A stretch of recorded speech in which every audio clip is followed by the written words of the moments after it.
Hello friends, welcome to trending marks channel. So நம்ம சேனலில் TET பேப்பரோட child and growth and development of the child அப்படிங்கிற ஒரு unit பார்த்துட்ருக்கோம் சைக்காலஜிலேருந்து.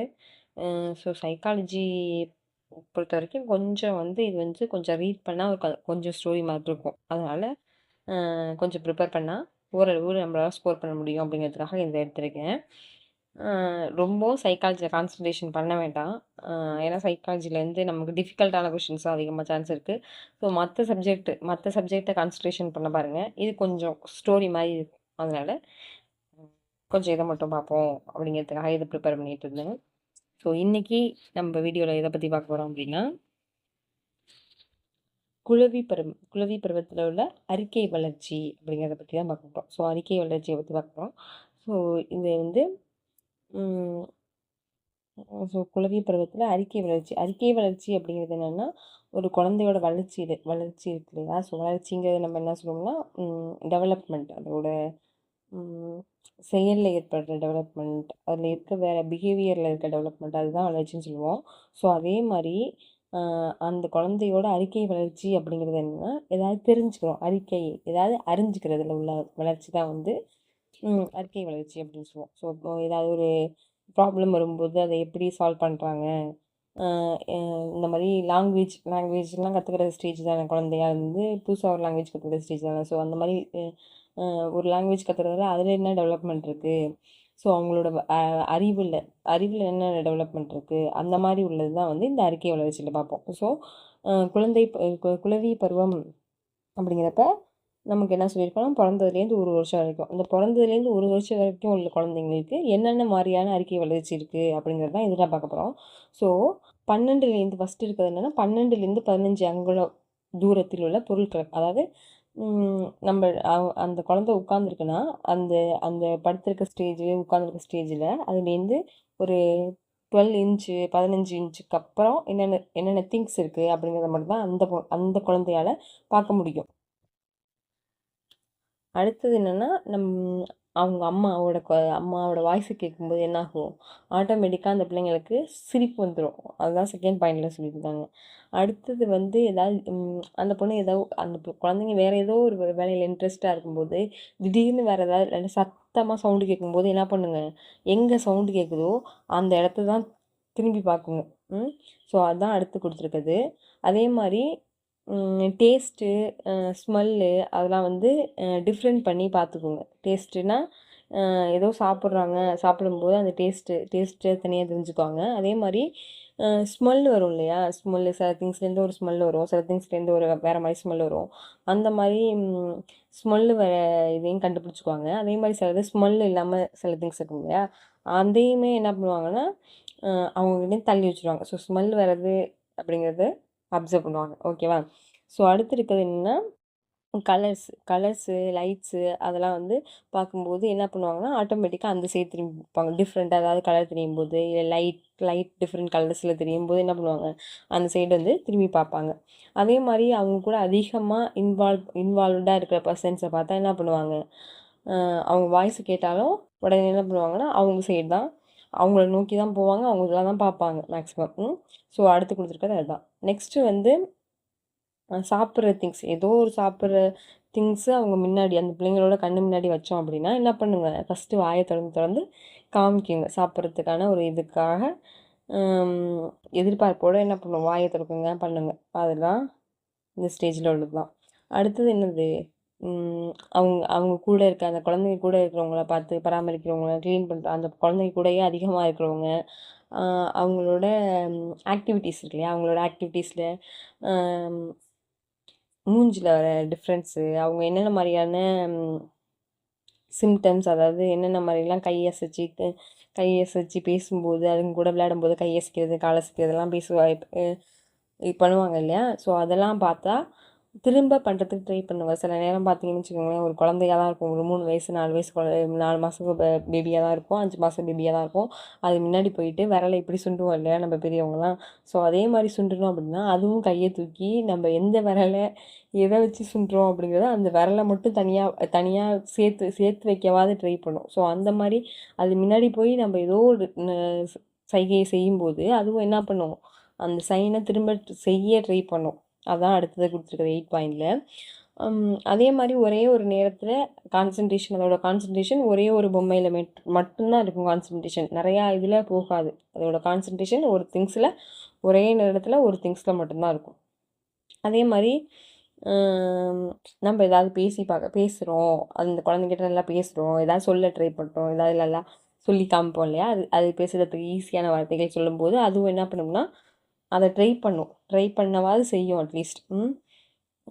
அதே மாதிரி பேச ஸ்டார்ட் பண்ணுற ஸ்டேஜும் அதுதான். இதெல்லாம் தான் என்ன சொல்லியிருக்காங்கன்னா அறிக்கை வளர்ச்சி. இதெல்லாம் நீங்கள் மனப்பாடம் பண்ணணும்னா தேவையில்லை. நம்ம வீட்டில் எப்படியா இருந்தாலும் ஒரு குழந்தைய பார்த்துருப்போம். அந்த குழந்தை இந்த மாதிரி ஸ்டேஜில் ஒரு வயசுலேருந்து அதாவது பிறந்ததுலேருந்து ஒரு வயசு வரைக்கும் என்ன பண்ணுச்சு அப்படிங்கிறது தான் குழந்தை பருவத்தில் இருக்கும்.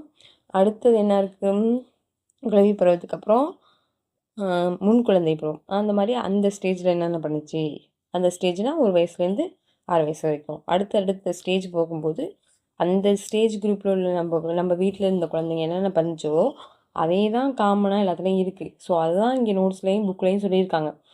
அதை வந்து நீங்கள் படிக்கலாம் வேண்டாம், அப்சர்வ் பண்ணி பாருங்கள். இது சும்மா ஒரு வாட்டிக்கு ரீட் பண்ணி வேணும்னா பார்த்துக்கோங்க.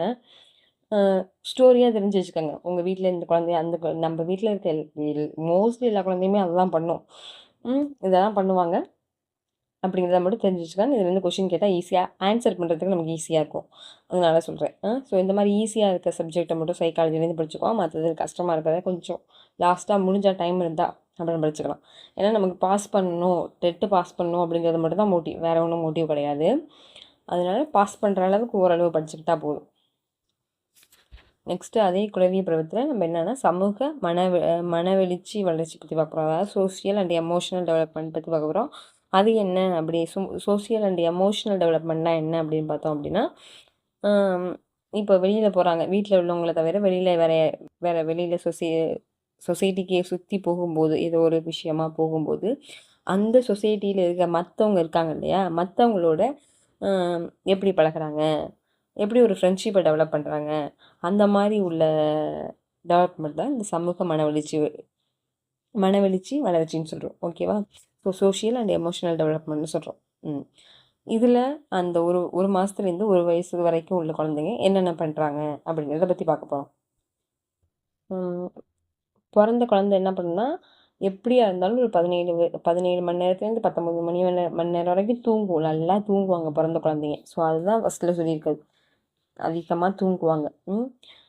குழந்தைங்களை யார் அதிகமாக கவனிச்சுக்கிறாங்களோ அவங்க என்ன பண்ணுவாங்க, ஞாபகத்தை வச்சுக்குவாங்க கண்டிப்பாக. இப்போ அம்மா அதிகமாக கூட இருக்காங்கன்னா அம்மாவெல்லாம் மைண்ட் செட்டில் இருக்கும்.